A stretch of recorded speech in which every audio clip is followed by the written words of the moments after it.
You have negative items and I have things to teach you on how to remove them. So today we're going over the dispute, reason, and tactic worksheet. Now you can pause this video, use this link that's in the description to pull this up and access this yourself so that we can go over it together.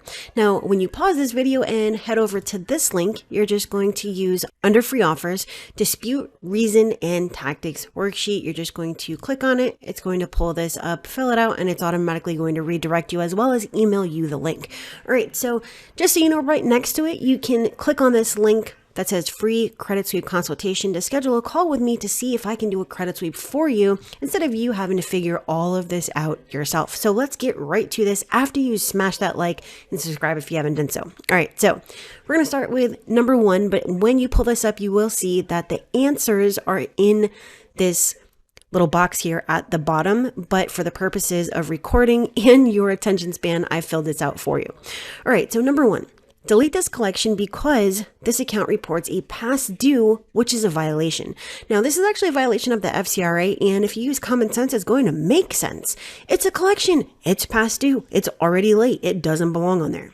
Number two, remove the 90-day late payment on 4/2020 because 3/2020 shows okay and no prior 30 or 60-day late payments report. Update to paid on time, never late for inaccuracy. So you're going to see this all the time with Navient and Nelnet and Sally Mae. And this is actually how you're going to remove those because, I mean, obviously this means that the two prior on-time payments are actually inaccurate, okay? Number three, delete this inquiry because it does not have a permissible purpose for reporting. I was not given a firm offer of credit, and it is neither for employment, court order, or insurance. If there's no firm offer of credit, it doesn't belong on your credit report. Very simple. That is how you remove inquiries. Number four, delete this account for violation because no notice of dispute was entered by the 30th day after you received my first dispute. Now, Section 623 states that it must be there by the 31st day after they received your first dispute. Otherwise, it is a violation. And this is actually the key to the credit sweep and the validation of debt method, okay, on letter 3.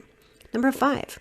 I was not late on 5/16/19 and the payment history needs to be updated to paid on time, never late for inaccuracy, unless you can furnish a bank statement belonging to this creditor proving I did not pay on time. Why are we asking for a bank statement? Well, I'm glad that you asked that question. Here's the deal. Anything else is just hearsay, right? That is why they have to prove it. Put that burden of proof on them. Number 6. Date last reported did not change, which means you did not investigate. Otherwise, this date would have been updated to the date that you verified the account. Yes, when they go and they verify, they're supposed to update the date last reported, the status update date. And if they don't, obviously it means that they didn't do anything, right? Number 7. This account was re-aged and needs to be deleted for violation because the other two bureaus report the date last active as 2/15/18 and you've changed the date to 3/16/2021. What does that mean? It means that the older dates are the correct ones and that they are now in violation. The date last paid shows 4/20, but I've actually never paid on this account and it's been charged off for 5 years and this date is wrong. Delete for inaccuracy. Number 9. Best way to remove a medical collection is to use the validation of debt method. Number 10. If a late payment is disputed directly with the creditor using a goodwill letter, you are legally verifying the late payment and will have a very difficult time getting it removed with the bureaus when the goodwill letter does not work because you're first saying, hey, I admit to being late. Then you're saying, hey, prove I was late. And guess what? That goodwill does it all for you. All right. Number 11. Double jeopardy is when both the original creditor and the collector or two collectors report a balance and or past due. 12. Disputing the oldest late payment first, and that was the part that should have been highlighted in red, will give the highest chance of correction or deletion because the older it is, the harder it is to correct. 13. It is not recommended to first dispute the balance past due or other elements unless you have blatant inaccuracies. Now, I have something else for you, and I'm going to pull it up in just 2 seconds, and you're also going to get this when you go and access this same PDF. So what we're going to do now is we're going to test our dispute skills. All right. So here we go. So where does the date of last activity fall on the hierarchy? It's actually going to be 10. Arrange dispute flow by biggest ammo. The only inaccuracies are date of last activity and first date of delinquency. It's going to be date of last activity, first date of delinquency, balance, and then open date. Which round should you start your third-party collection validation of debt letters? It's going to be round 1. Best way to remove inquiries is using a police report. This is false. If the high balance is lower or the same as the balance, which of these is true? Well, the high balance should be the same or higher than the balance because it is the highest the balance has ever been. So if the high balance is lower, then it's an accuracy because the high balance should always be the same or higher than the balance, okay?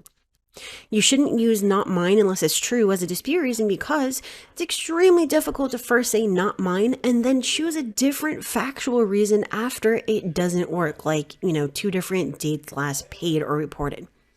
Charge-offs shouldn't have a balance. This is false. If the account was not paid, then there will be a balance.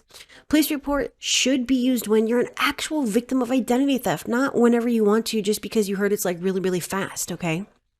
If the credit bureaus do not respond, you should send your new dispute out within 30 days using a new dispute reason. Now, we have a second page.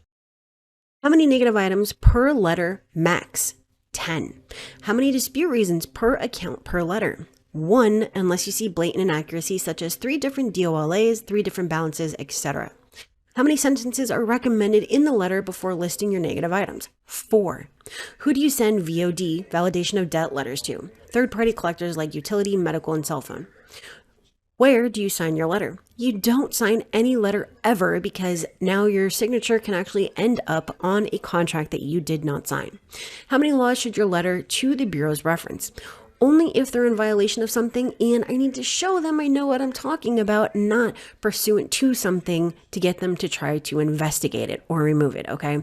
It's disputing factually, and then when they violate, now I'm letting them know they violated section blah, blah, blah, like failure to enter the required notice of dispute. All right, so if you want to access these very simply, like I mentioned, head down into the description, check out this page. You're going to see the free offers at the top. It's the second one in, right next to free credit sweep consultation, and it's right on top of current offers as well as from the vault.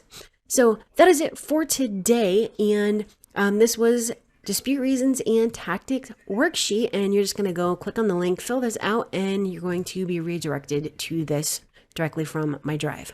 All right, so I hope you have a wonderful rest of your weekend. I will see you tomorrow, and bye.